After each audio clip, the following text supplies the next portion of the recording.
كان احمد السقا مره قال ان هو شاف تعليق على الانستجرام، فراح دور على الراجل ده وعرف عنوانه بطريقه ما كده. مش عارف ايه هي الطريقه اللي عرف بيها عنوانه، يعني ممكن يكون عنده حد بقى في شركه اتصالات ولا حاجه، فعرف يجيب الشخص ده. وراح يعني راح له البيت.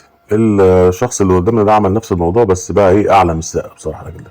ريتشارد برتان ده هو كاتب بريطاني ما عجبوش تعليق سيء على الفيسبوك لفتاة اسكتلندية تدعى بيج رولاند. سافر لاسكتلندا من بريطانيا، سافر لاسكتلندا جنبها طبعا، بس قطع مسافة 400 كيلو متر ودور عليها لمدة أسبوع، ولما لقاها راح ضاربها بإزازة خمرة على راسها، فقدت الوعي. اتقبض عليه طبعا واتحكم عليه بالسجن لمدة 2.5 سنين سنة 2015. بالمناسبة الواد ده ليه كتاب اسمه أوثر اوف ذا وورلد روز، ده الكتاب اللي هو مؤلفه. بيقول في المقدمة بتاعت الكتاب ده: لا شيء يستحق أن تغضب لأجله. أنا ما عنديش تعليق بصراحة، يعني طب ما تنصح نفسك، ده أنت عيل.